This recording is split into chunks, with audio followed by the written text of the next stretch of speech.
ម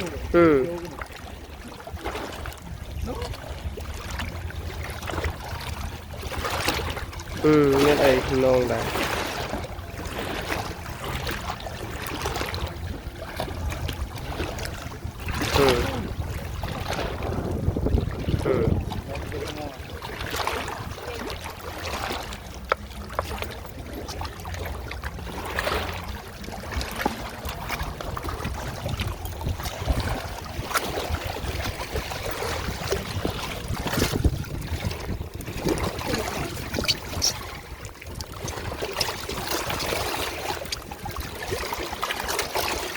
Alo à.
Ngồi thật đau này ai nhặt ba này.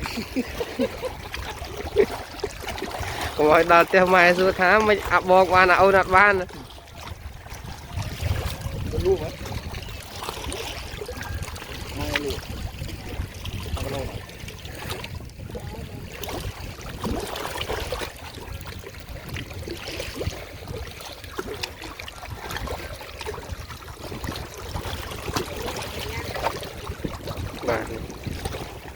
Cảm phép đuốc trầy tam tà lê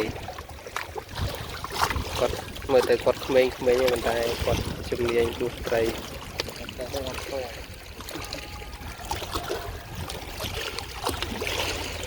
mà từ mà rồi ta chiều phía với bộ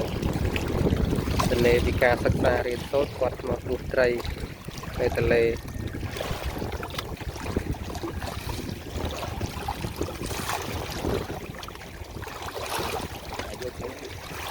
nhưng mà đòn bàn tịch trơn phải lỡ mà đòn là đục trâu đó của bạn trơn rồi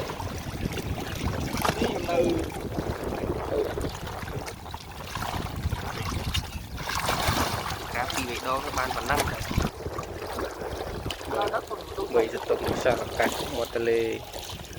nghe nó máu cháy tàn chua hôn của đục trầy rồi bị tông mua về sang tí chứ.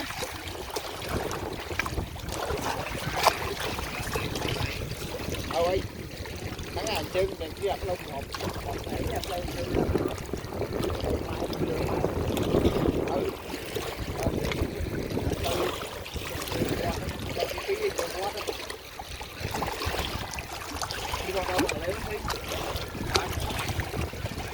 ô, tôi sợ thấy có một đồng mà rồi. Đầu khai đó các bạn.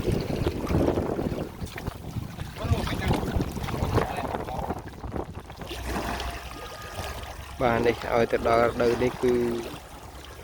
bông ô nó ta một tờ lê và cứ quạt đó là đời đốt trầy ta một tờ lê bà chả mình thấy nó mà chua này là từ là hốt cứ đốt tam chu nó là hốt từ chả bà nó trên này cho nó có miền này cứ sơ bố của đó là đời trầy chẳng ai bông ôn đây là tam đòn từ đấy cứ quạt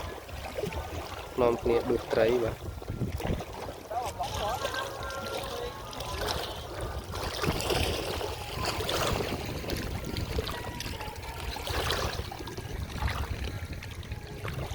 bà trong này khăn ốc cứ cần lại anh đây là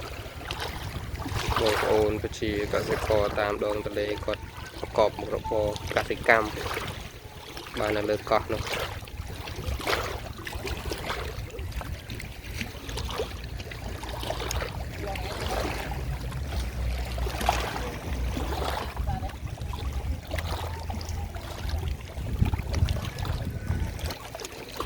đông nhiều thì chia phút nha lại món một mồi đúng rồi, đã thằng bách mỗi tôi nó từng thân á, tôi đã thằng bách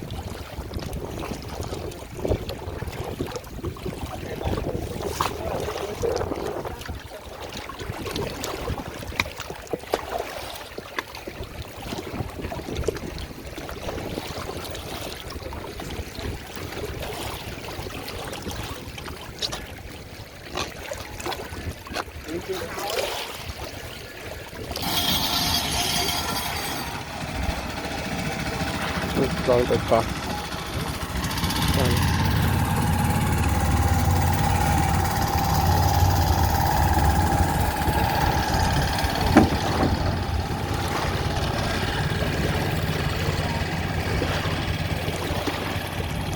từ